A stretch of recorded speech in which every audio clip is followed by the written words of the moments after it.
잃어버린 하나를 찾는 기쁨이 하나님께 있다는 사실을 가르치기 위해서 아주 유사한 세 가지 비유를 예수님께서 말씀해 주셨습니다. 먼저는 100마리 중에 한 마리 양을 잃어버렸는데 찾았던 목자의 기쁨. 두 번째는 10드라크마 중에 한 드라크마를 찾았는데 지난번에 말씀드린 것처럼 목걸이를 하고 다니죠. 남편이 준 돈으로 목걸이를 하고 다니는데 하나가 없어진 거예요.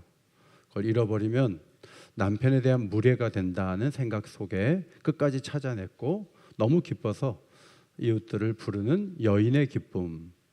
세 번째, 오늘 두 아들 중에 한 아들이 돌아왔을 때 기뻐하는 아버지의 기쁨에 대해서 오늘 우리가 살펴보고자 합니다.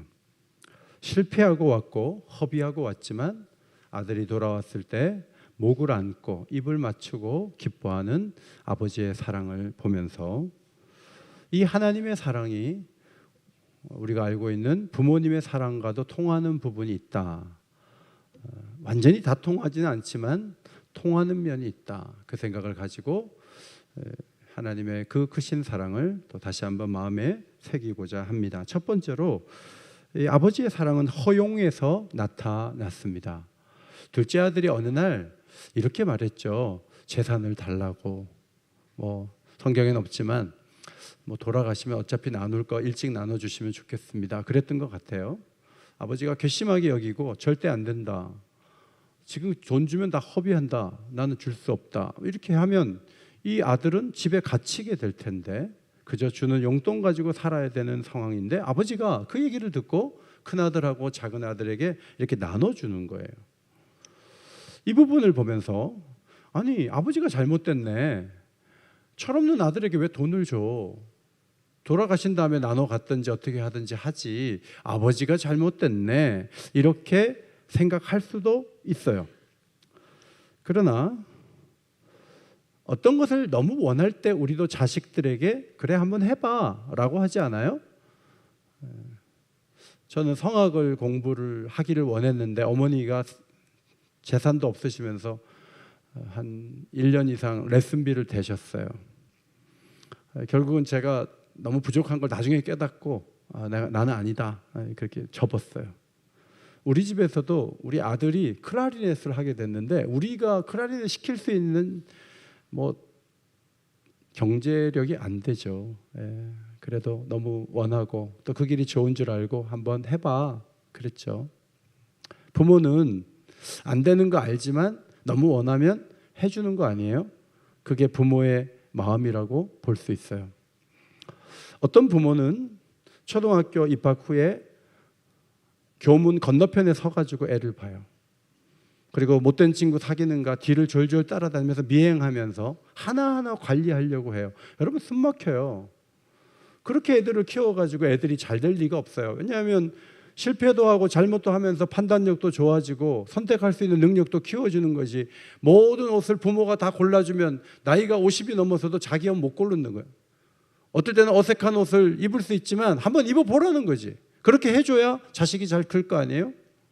역사를 보면 하나님께서 허용하시는 경우가 참 많아요. 아닌데 막지 않고 허용해요. 이 속에서 하나님께 시비 걸면 안 돼요. 그거는 하나님이 사랑의 표현이에요.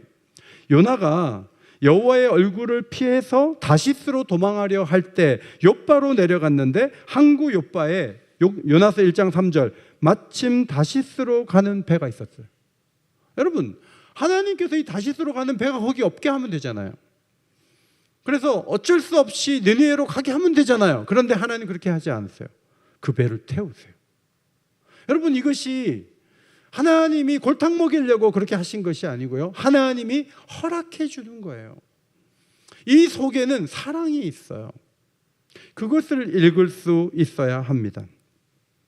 이스라엘 역사를 보면 왕을 세우고자 거듭거듭 노력하죠.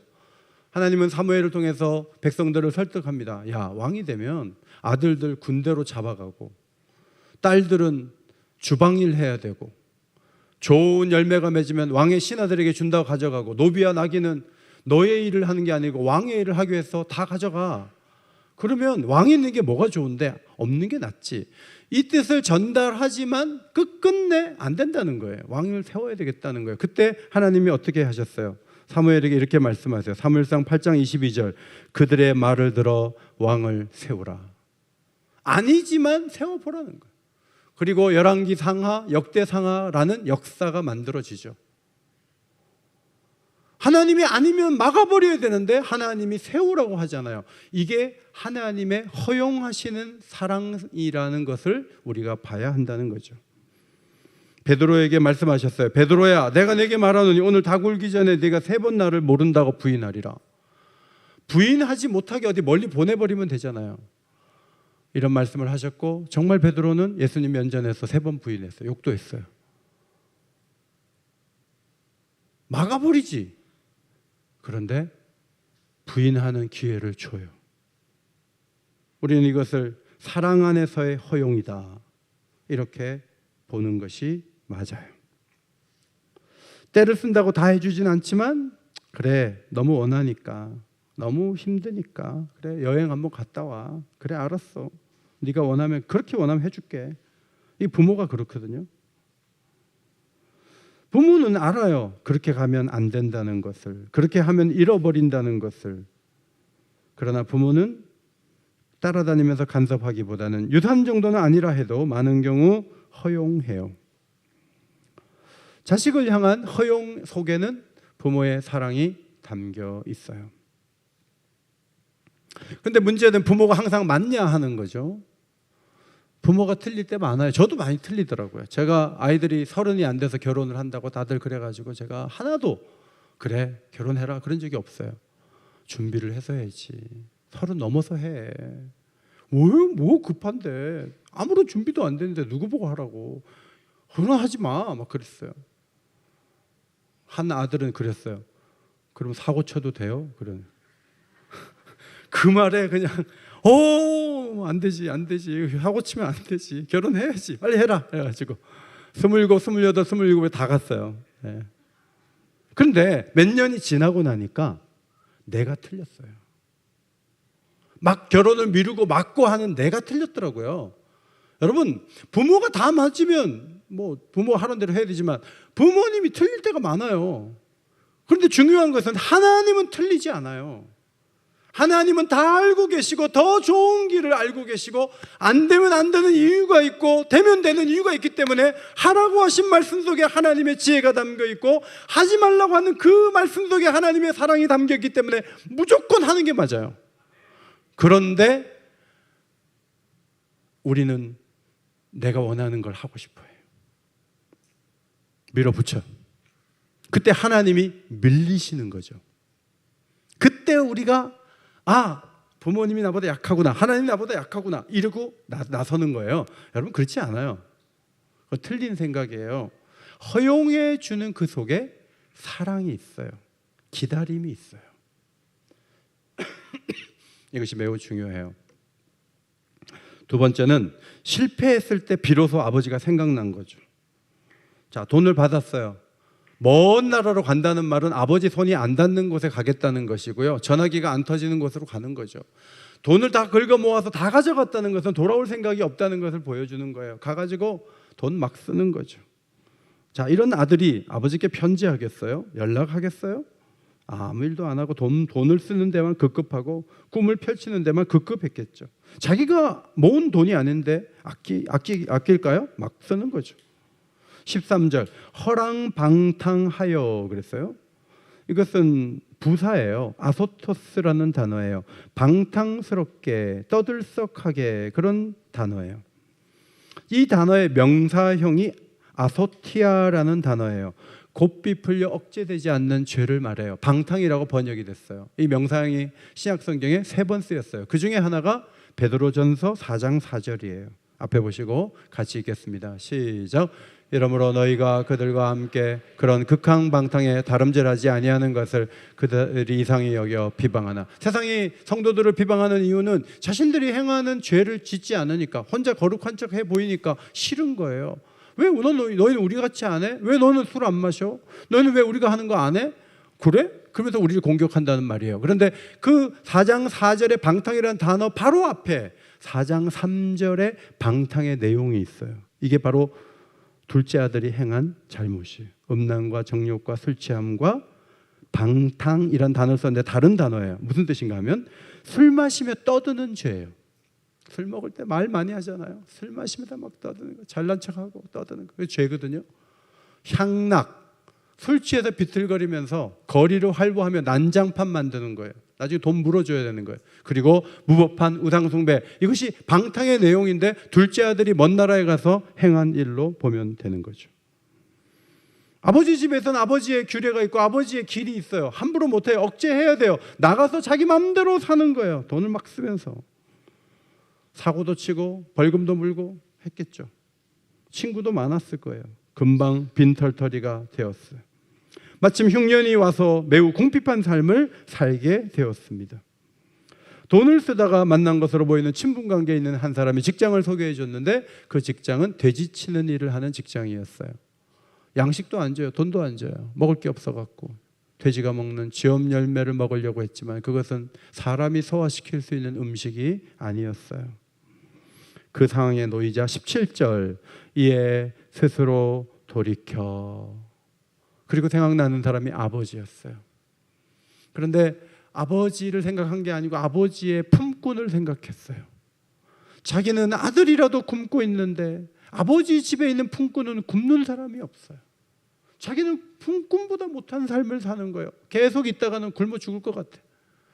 아버지 집에 가서 하늘과 아버지께 죄를 범했으니까 아버지 저 용서해 주시고 아들이 아니라 품꾼의 하나로 좀 써주세요. 그렇게 얘기해야 되겠다 하고 일어나는 거죠. 역사를 보면 많은 사람들이 하나님을 떠났어요. 하나님은 돌아오라 돌아오라 메시지를 전하셨죠. 예레미야 3장 22절에 배역한 자식들아 돌아오라 내가 너희의 배역함을 고치리라 하시니라. 보소서 우리가 주께 왔사오니 주는 우리 하나님 여호와이시니이다. 역사를 보면 작은 성이라도 지킬 수 있고 작은 왕권이라도 행사할 수 있을 때 유다의 마지막 왕이 회개했느냐, 예레미야 말을 들었느냐? 절대로 안 듣습니다. 자기 사는 방식이 있는 거예요. 뭐 선지자가 이래라 저래라 해. 그래갖고 예레미야가 얘기한 거 안 들어요. 어떻게 돼요? 다 끌려가요. 나라를 잃어버려요. 그리고 70년 동안 바벨론에 갇히는 거예요. 바벨론에 70년이나 갇힌 것은 하나님이 혹독하게 저주를 내렸다는 걸 볼 수 있지만 사람의 마음을 돌이키는데 정말 긴 세월이 필요하다는 걸 보여줘요. 모든 것을 잃어버리지 않고서는 제대로 마음이 작동하지 않는 것이 이스라엘 백성들이 보여준 역사였다 하는 거예요. 탕자의 마음처럼 돌이키는 마음으로 쓴 시가 시편에 하나 있어요. 그것이 137편이에요. 앞에 보시고 읽습니다. 시작. 우리가 바벨론의 여러 강변 거기 앉아서 시온을 기억하며 울었도다. 그 중에 버드나무에 우리가 우리의 수금을 걸었나니 이는 우리를 사로잡는 자가 거기서 우리에게 노래를 청하며 우리를 황폐하게 한 자가 기쁨을 청하고 자기들을 위하여 시온의 노래 중 하나를 노래하라 함이로다. 우리가 이방 땅에서 어찌 여호와의 노래를 부를까? 이 화면 그대로 띄워놓으세요. 여러분, 바벨론 강변에서 왜 울었어요? 옛날에 하나님을 예배하던 그 예배를 잃어버리고 하나님을 찬송하려고 해도 찬송할 수 있는 기회가 없어요. 성전이 없어요. 예배할 수 있는 모든 것이 사라졌어요. 기회가 없는 거예요. 그런데 자신들을 사로잡아간 이 폭군 같은 사람들이 야, 예루살렘에서 너 노래했지? 너 연주 한번 해봐. 좀 들어보게 하고 주웅이 차가지고 시키는 거예요. 근데 이 사람이 오기가 나가지고 자기 악기를 버드나무에 걸어놓고 절대로 안 부르려고 그래요. 그거는 하나님을 향한 노래지 너희들 술꾼들에게, 너희 폭력 쓰는 사람에게 들려주라고 지은 노래가 아니야 하면서 노래 안 불러요. 그 다음에 매 맞는 거예요. 막 두드려 맞는 거예요. 그래도 안 불러요. 옛날에 예루살렘에서는 하나님을 송축하는 성전에다가 우상을 들여놓고 함부로 하던 사람들이에요. 그런데 나라를 잃어버리고 모든 것을 잃어버리고 난 다음에 그들은 저 바벨론에서 비로소 거룩한 것의 가치를 깨달은 거예요. 함부로 노래할 수 없다. 사람을 위한 노래를 부르지 않겠다. 여호와를 위한 노래를 여호와 앞에서 부르기 위해서 내가 오늘 매를 맞들어도 수금을 버드나무에 걸겠다. 여러분, 탕자의 마음이 여기서 보여지는 거죠.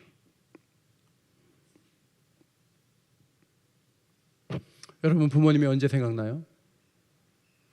바쁘고 잘 되고 사회에서 진급하고 칭찬받을 때 생각나요?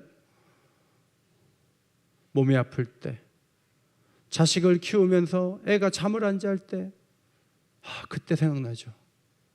뭔가 안 돌아갈 때, 뭔가 정상적이지 않을 때, 그때 부모님이 생각나는 거예요. 새벽에 나와서 그렇게 기도하라고 해도 기도 잘 안 해요. 언제 기도할까요? 잃어버리면 나오죠. 잃어버려서 나온 거는 누구나 그럴 수 있는 거예요. 그런 것이 없이도 한 번 더 하나님 앞에 나아가서 기도해야 되겠다. 그러면 좋은데 잃어버릴 때까지는 안 움직여요. 이것이 우리의 문제일 수 있어요. 세 번째, 아버지는 기다리고 있었어요. 놀라운 것은 아직 아들이 가까이 오자면 거리가 먼데, 아버지 저 집이 저긴데, 아버지가 막 뛰어오는 거예요. 탁 앉더니 막 목을 어글맞겨 막 입을 맞추면서, 이 녀석아 이 꼴이 이게 뭐냐, 왜 이제 왔냐 하면서 막 아버지가 환대하는 거죠. 근데 아버지가 어떻게 문 앞에 나와 있었죠? 누가 연락했나요? 아니요, 아버지가요 매일 나와 있었어요. 언제 올지 모르지만 나와서 기다리고 또 기다리고 있었던 거예요. 그런데 아들이 온 모습 보고 달려간 거죠. 돌아왔기 때문에 용서한 거 아니에요. 용서해놓고 기다리신 거예요. 이사야서 55장 7절에 악인은 그의 길을 불의한 자는 그의 생각을 버리고 여호와께로 돌아오라. 그리하면 그가 긍휼히 여기시리라. 우리 하나님께로 돌아오라. 그가 너그럽게 용서하시리라. 코로나 3년 동안 안 나오다가 3년이 지났는데 나타나셨어요. 그러면 교회는 어떻게 하죠? 3년 동안 안 나타났고 왜 왔어요? 그래요? 아니요, 오시기를 잘했어요. 너무 반갑고 좋아요. 너무 감사해요. 돌아오면 용서를 누리지만 돌아오지 않으면 그 상태로 가는 거죠. 면목 없이 돌아온 아들이 이렇게 말하죠. 아버지, 내가 하늘과 아버지께 죄를 지었사오니 지금부터는 아버지의 아들이라 일컬음을 감당하지 못하겠나이다. 용서를 구해요. 그런데 난해주에 보면 1번이라고 못하겠나이다 옆에 1번이라고 돼 있고, 난해주에 이렇게 돼 있어요. 어떤 사본에 나를 품꾼의 하나로 보소서가 있음, 이렇게 돼 있어요. 원래 떠나려고 할 때 품꾼의 하나로 써주셔서 그렇게 말하려고 일어서서 면목이 없으니까 그렇게 왔는데, 아들이 이제부터 아버지의 아들이라고 나는 부름받기에 합당하지 않아요 라고 얘기를 했는데, 아버지가 벌써 종들을 불러가지고 22절 제일 좋은 옷을 내어다가 입히고 손에 가락지를 끼우고 발에 신을 신기고 살찐 송아지를 끌어다가 잡으라고 얘기를 해요. 그러니까 21절에 품꾼의 하나로 써주소서라는 말을 마치기도 전에 그랬다는 뉘앙스가 되기 때문에 더 권위 있는 사본은 품꾼의 하나로 써주소서가 없는 게예요. 그게 더 분위기를 살리는 문장이에요. 넌 종이 아니야. 너는 최고의 대우를 받을 수 있는 아들이야 하고 환대해주고 높여주는 거죠. 야, 어디 떨어진 옷이 하나 있으면 줘라. 신 버릴 거 있으면 줘라. 그러지 않아요. 제일 좋은 것을 주는 거예요. 살찐 송아지를 잡는 거예요. 그것이 아버지의 마음이에요. 아들을 불러놓고 추궁하지 않아요. 다시는 그렇게 하지 않겠다고 서약해라. 돈을 어디다 허비했는지 계산서 써가지고 나한테 갖고 와라. 그러지 않아요. 그거는 자발적으로 할 일이지 강조해갖고 수를 써갖고 할 일이 아니라는 것을 이 지혜로운 아버지는 알고 있었어요. 이 집은 돈보다 더 귀한 것이 살아있는 집이에요. 이 집은 되는 집이에요. 하나님은 둘째 아들이 돌아온 것을 기뻐하는 아버지처럼 죄인 하나가 회개하고 돌아오는 것을 기쁘게 여기시는 거죠. 여러분, 우리가 언제 설교에 은혜 받을 때 예배가 제일 좋을까요? 찬양대가 오늘처럼 찬양을 잘하는 그날이 최고의 날일까요? 여러분, 교회의 공동체가 가장 기뻐하고 좋아하는 날은 언제일까요? 떠났던 하나님을 모르던 한 사람이 돌아와서 함께 예배할 때 천국에서도 잔치가 진행될 줄 믿습니다. 우리가 6월 16일 준비하는데 잘 준비해야 돼요. 잘 준비하고 많은 사람들을 불러와서 말씀을 들려줘야 돼요. 그러면 돌아올 때는 또 돌아오거든요. 죄를 짓고 돌아오는 것은 아니지만 모든 부모는 자식이 온다는 말을 기뻐하죠. 부모를 보려고 오는 발걸음을 부모는 많이 기다리죠. 저도 아이가 온다 그러면 3일 전, 3일 남았네. 이틀 전, 이틀 남았네. 뭘 좀 해줄까 생각하죠. 오늘 아침, 야 이제 오늘 오겠구나. 아침부터 마음이 자녀들을 향하죠. 여러분, 뭐 효도가 딴 거 아니고요. 한 번 더 찾아가는 거예요. 한 번 더 연락하는 거예요.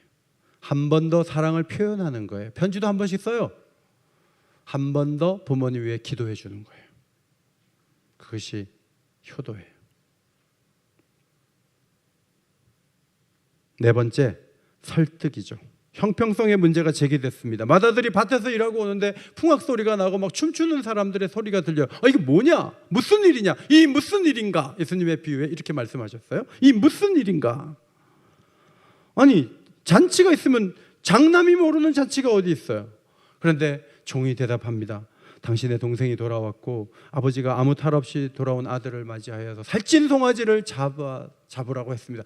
거기 살찐을 빼야 되는데 살찐을 넣는 바람에 마음이 뒤틀렸어요. 살찐 송아지. 형의 입장은 달랐어요. 종의 말을 듣고 막 분노가 일어나는 거예요.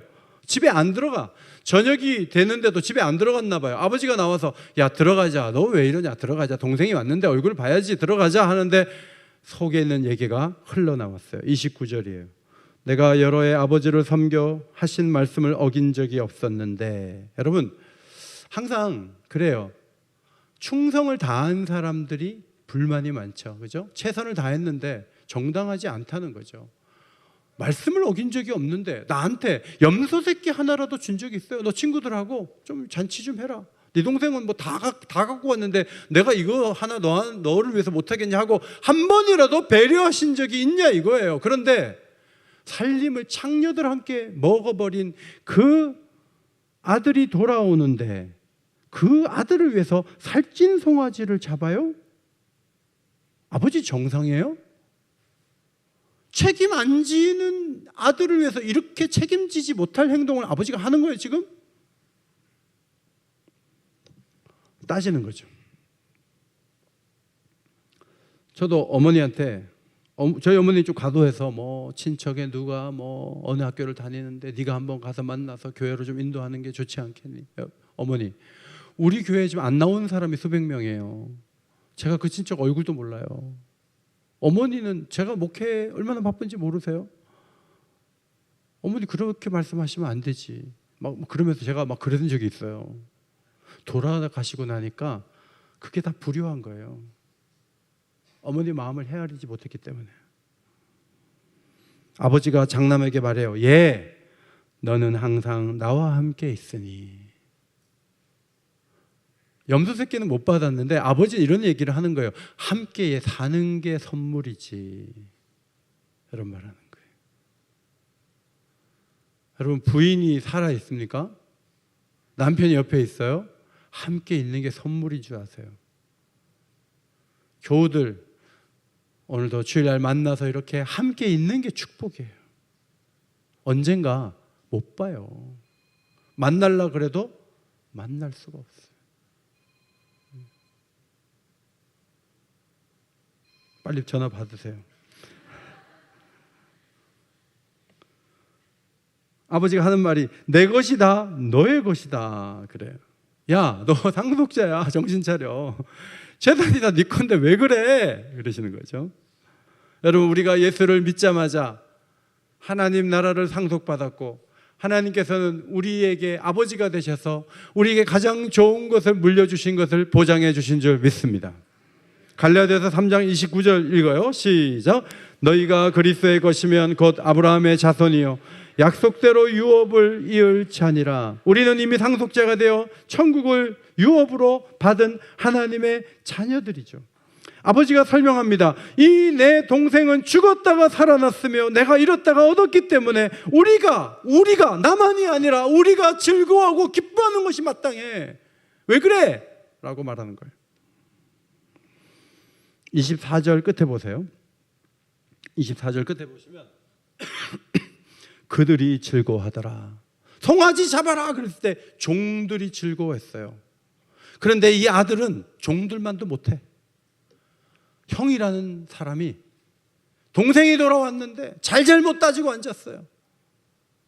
그걸 왜 받아주냐고 아버지를 야단을 쳐요.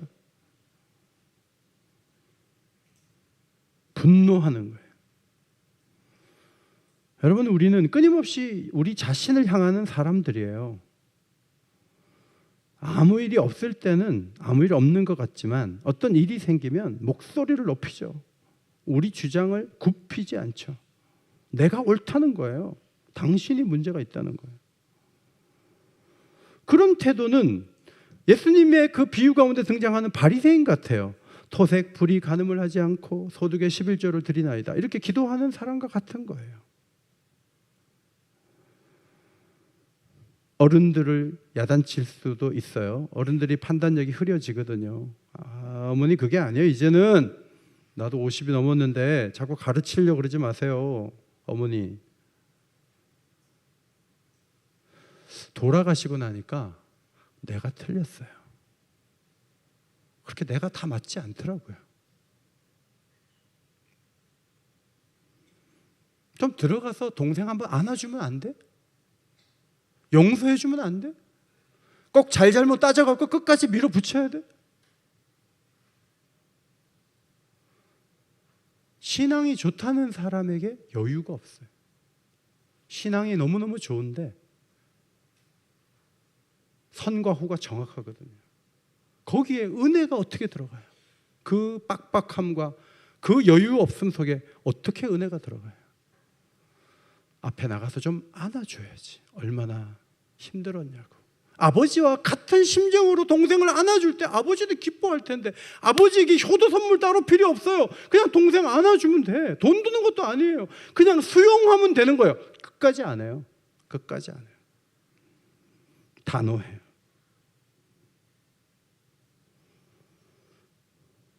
좋으신 아버지는 날마다 집 앞에 나가 기다리고 동생이 둘째가 돌아왔어요. 그런데 이제도 집 밖에 있는 아들 설득하러 나가야 돼요. 이게 뭐냐 하면 외로우신 하나님을 보여주는 거예요.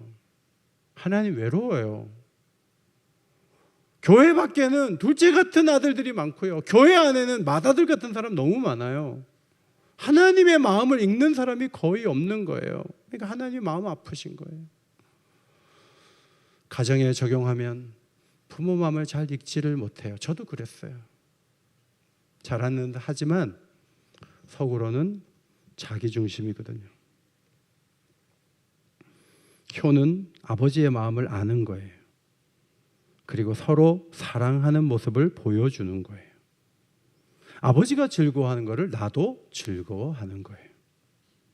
그런 의미에서 하나님을 기쁘게 하는 것과 부모를 사랑하는 게 이게 맞닿아 있어요. 이게 별개의 문제가 아니에요. 하나님을 잘 섬긴다 그러면서 부모에게 막 척지고 막 멀리하고 전화도 안 하고 연락 끊어버리고 안 돼요. 그거는 하나님이 정상으로 보지 않아요. 지금은 돌아가셨지만 아들 중에 하나가 뉴질랜드 이민 가셨어요. 연락 끊어버렸어요. 돌아가셨는데 장례 때 뭐 연락이 닿아야죠. 오죠. 근데 그분이 교회를 다닌다고 합시다. 그건 잘못된 모습이에요. 마음을 좀 더 넓혀야 돼요. 그리고 하나님의 마음으로 모든 것을 바라보고 하나님의 뜻대로 움직이면 행복할 수 있어요. 내가 원하는 대로 다 했는데 불행해. 그럼 생각이 잘못된 거예요. 그런데 하나님의 뜻대로 하면 결과가 좋아요. 하나님의 마음을 잘 읽고 하나님 마음 원하시는 대로 움직일 줄 아는 우리 옥인교회 믿음의 가족들이 다 되시기를 예수의 이름으로 축원합니다.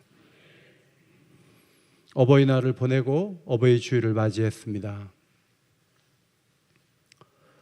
부모는 뭘 받으려고 한 것이 아니라 모든 것을 주고 하나님의 사랑과 가장 닮은 사랑을 우리에게 베풀어 주셨지만 우리는 우리대로 바쁘고 우리 생각이 많아서 부모님을 한 번 더 볼 수 있는 기회들을 놓쳐버리고 나중에 장례식이 끝난 다음에 후회스러운 마음을 갖고 있는 것이 우리의 모습입니다.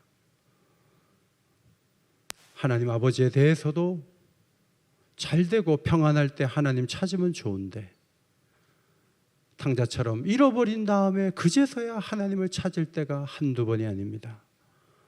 주님, 아버지와 함께 있는 듯 하지만 분내고 집에 들어가지 않고 동생을 품어주지 못하는 장남의 모습을 봅니다. 그래서 하나님 아버지는 외롭습니다. 하나님 마음에 기쁨을 안겨드리고 부모의 마음에 기쁨을 줄 수 있는 좋은 자녀들이 되도록 저희들을 인도하여 주시옵소서. 성령의 도움을 구합니다. 예수님의 이름으로 기도하옵나이다. 아멘.